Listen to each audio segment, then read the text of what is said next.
A couple chapters ago, we saw Israel go to war with Ai. They attacked with a few thousand and were defeated and sent on the run. And it turns out somebody took some forbidden things from Jericho. And that is the reason why Israel lost.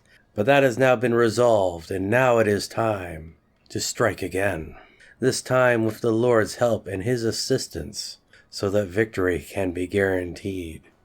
The book of Joshua 8:1. And the Lord said to Joshua, Fear not, nor be dismayed. Take all the men of war with you, and arise, go up to Ai.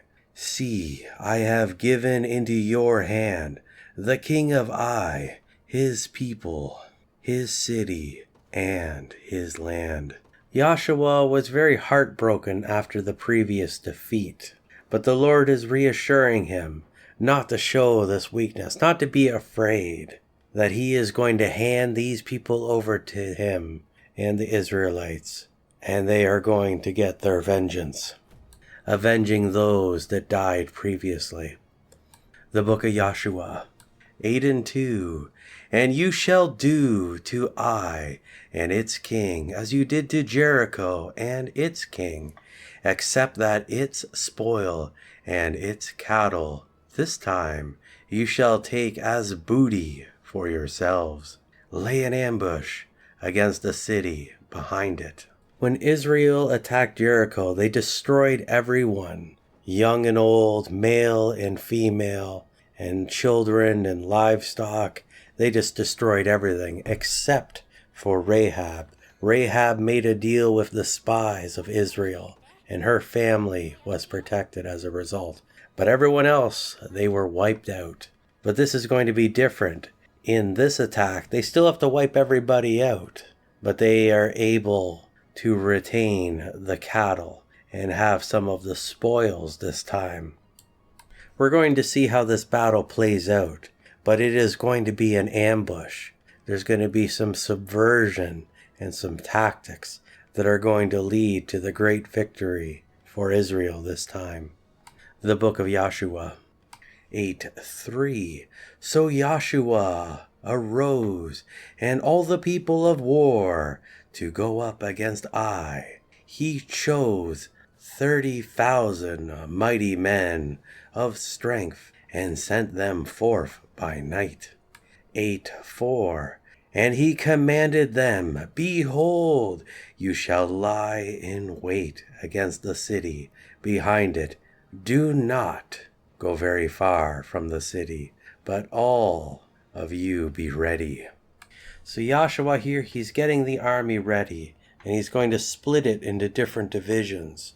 So we have the 30,000, and they are going to sneak up by night and get into position.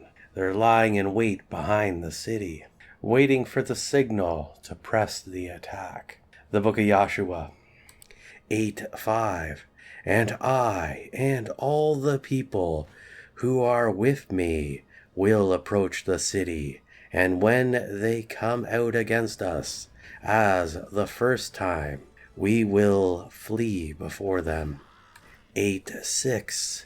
Till we have drawn them from the city, for they will say, They are fleeing from us as before, so we will flee before them.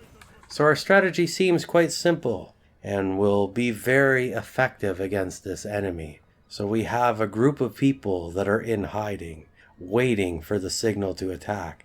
Now we have Joshua here in a different division, and they are going to get the attention of the people and get them to come and attack them because it's just a small group. And then they're going to run away, and they're going to think it's similar to the last attack, that they're just going to wipe them out. But it is bait. It is a ruse. It is deception. And as we know, all warfare is based on deception. Although we're not going to quote Art of War here, so pretend I didn't say that. And they're going to draw them out, and then the trap can be sprung. The book of Joshua 8:7. Then you shall rise up from the ambush and seize the city, for the Lord your God will deliver it into your hand.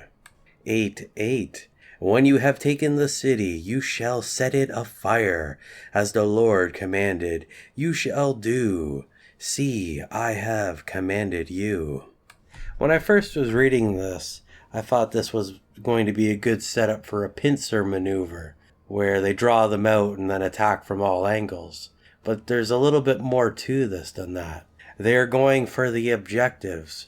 They're playing for the objectives. So they're going to go into the city and burn the city, and then they are going to go for the pincer maneuver. The Book of Joshua. 8:9 So Joshua sent them forth, and they went to the place of ambush, and remained between Bethel and Ai, on the west side of Ai. But Joshua lodged that night among the people. 8:10 Joshua rose up early in the morning, and mustered the men, and went up with the elders of Israel before the warriors of Ai. 8:11 And all the fighting men who were with him went up and drew near before the city, and encamped on the north side of it, with a ravine between them and Ai. 8:12 And he took about 5,000 men, and set them in ambush between Bethel and Ai, west of the city. 8:13 So they stationed all the army, the main encampment, that was north of the city, and their men in ambush behind and on the west of the city. And Joshua went that night into the midst of the ravine. 8:14 When the king and people of Ai saw it, they hastily rose early, and the men of the city went out against Israel to battle at a time and place appointed before the Arabah plain. But he did not know of the ambush against him behind the city. 8:15 And Joshua and all Israel pretended to be beaten by them, and fled toward the wilderness. 8:16 So all the people in Ai were called together to pursue them, and they pursued Joshua, and were drawn away from the city. 8:17 Not a man was left in Ai or Bethel who did not go out after Israel. Leaving the city open, they pursued Israel. It's amazing how effective this strategy was. I suppose this was at a time before the rules of engagement and methods and tactics were solidified. Or perhaps they were simply foolish and hot-headed and looking to have an easy battle against the Israelites. So they all went out after them. They didn't even leave anyone home to guard the gate. So the Israelites, they just walked right in there. This battle probably couldn't have gone any better than it did. The Book of Joshua. 8:18 Then the Lord said to Joshua, Stretch out the javelin that is in your hand toward Ai, for I will give it into your hand. So Joshua stretched out the javelin in his hand toward the city. So it's time to give the signal for the fulfillment of the ambush. And we see that it is done with the outstretched arm, with the javelin. The Book of Joshua. 8:19 The men in ambush arose quickly out of their place, and ran when he stretched out his hand. And they entered the city, and took it, and then hastened and set it all afire. 8:20 When the men of Ai looked back, behold, the smoke of the city went up to the heavens, and they had no power to flee this way or that way. Then the Israelites, who fled to the wilderness, turned back upon the pursuers. So the warriors of Ai are in a very difficult position now. Their homes, their houses, their possessions are now all on fire, and they are surrounded by enemies.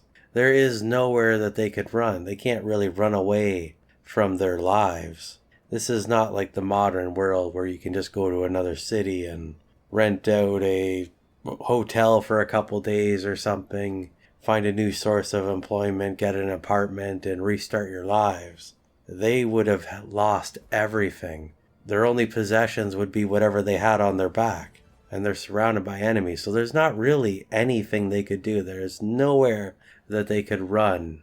The book of Joshua 8:21. When Joshua and all Israel saw that the ambush had taken the city, and that the smoke of the city went up, they turned again and slew the men of Ai.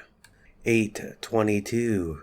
And the others came forth out of the city against them of Ai, so that they were in the midst of Israel, some on this side and some on that side, and the Israelites smote them, so that they let none of them remain or escape.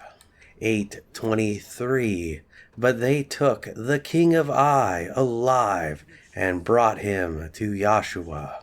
So the people of Ai have lost, and they are being slaughtered from all angles, and the Israelites even managed to capture the king.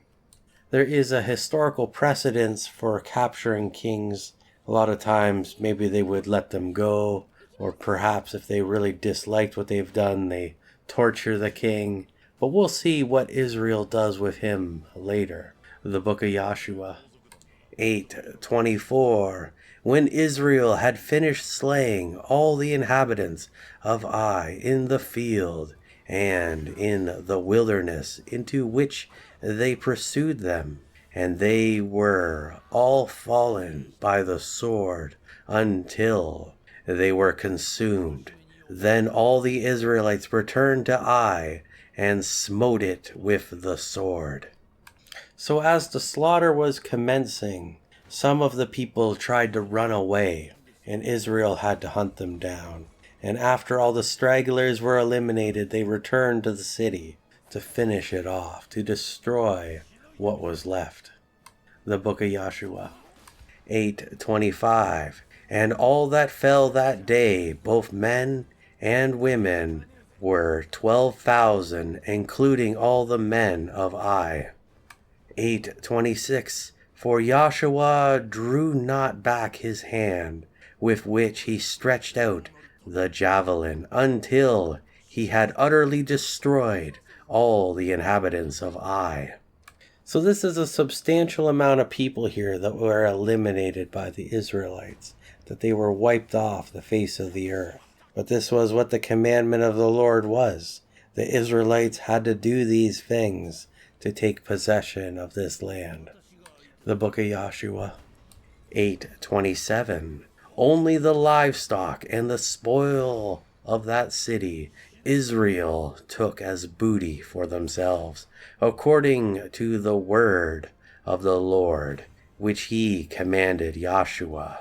8:28. So Joshua burned Ai, and made it a heap of ruins forever, even a desolation to this day. So Israel took possession of some things, but they destroyed others. Of course, they had to destroy all the idols and things of worship in the city, but they essentially destroyed the city anyway, and they only took certain things under the direction of the Lord and what was permissible. There was a section that we saw previously in, I believe it was either Numbers or Deuteronomy. It might have even been Leviticus. Might as well throw that in there as a catch-all in case I got the wrong book, where there is rules of engagement and how they're supposed to deal with the nations in the land when they come across them, and what they're allowed to take and not take, and what they're supposed to do and everything. So it would have been according to what the law dictated. The book of Joshua 8:29. And he hanged the king of Ai on a tree until evening, and at sunset Joshua commanded, and they took the body down from the tree, and cast it at the entrance of the city gate, and raised a great heap of stones over it, that is there to this day. So the king was executed by hanging, and then they hung his body up. This is something that they did kind of to put on a little bit of a show. And there's also that scripture that he is cursed that hangeth from the tree.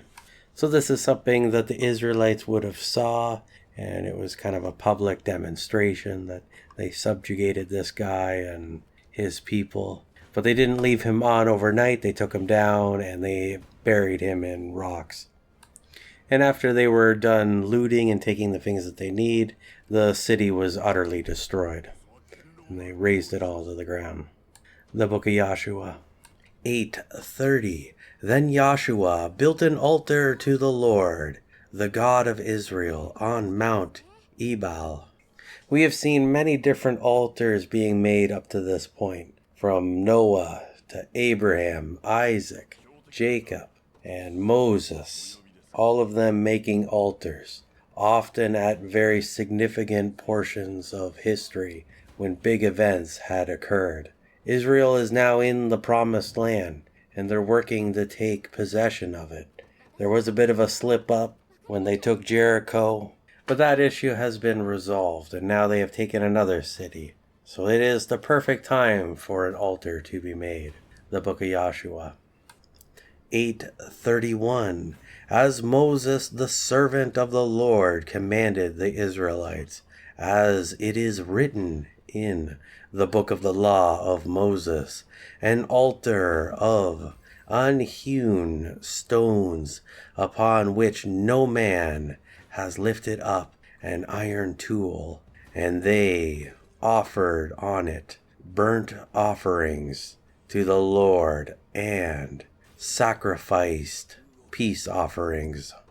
There's quite a few rules when it comes to making the altar. That it needs to be made with uncut stones, natural stones, not ones that have been tooled, chiseled, or hammered to look or appear a certain way. We saw these rules previously when Moses was giving the law to the people of Israel, so they're doing this in accordance with the manner that was described previously. And they're making offerings and sacrifices to the Lord. The book of Joshua. 8:32. And there in the presence of the Israelites, Joshua wrote on the stone a copy of the law of Moses. So Joshua here is writing out a copy of the law. And there's going to be quite a ceremony that is going to happen here, as we'll see in a couple verses. The book of Joshua. 8:33. And all Israel sojourned, as well as he who was born among them, with their elders, officers, and judges, stood on either side of the ark before the Levitical priests, who carried the ark of the covenant of the Lord, half of them in front of Mount Gerizim, and half of them in front of Mount Ebal, as Moses the servant of the Lord had commanded before, that they should bless the Israelites. 8:34. Afterwards Joshua read all the words of the law, the blessings and cursings, all that is written in the book of the law. What we are seeing here is very similar to what we have seen previously when it came to the different covenants and the way that the covenants were set up, which is also very similar to the way that modern marriages are done in the Western world, having one side representing one party and the other side representing the other party, the bride and the groom, and the respective families for each on each side of the aisle. In this instance, we have the curses on one side and we have the blessings on the other. Then we have the law being written here on stone, but also being recited to the people so that they can hear and understand. So when they do the good things, they will receive the blessings. And when they turn away from the Lord and they disobey the law and the rules and the ordinances, they will receive the curses.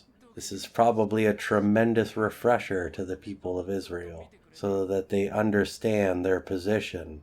Perhaps the reason why they failed so hard in Jericho was that they were not united in their common belief of the Lord and understanding just how important His law is, and the strength of the blessings and the strength of the curses, and just how it is much better to be in God's will than to be an enemy of the Lord and be disobedient to the Lord. The book of Joshua 8:35. There was not a word of all that Moses commanded which Joshua did not read before all the assembly of Israel, and the woman and little one, and the foreigners who were living among them. So he didn't read part of the law, he read the whole law to the people. He didn't leave anything out. He didn't nitpick or cherry pick different sections and misrepresent the Lord. No, he gave them the full thing. He read it from cover to cover so that they would have understanding and that they would be prepared for their future days in the promised land when it comes to taking possession of it and the good things to come after that.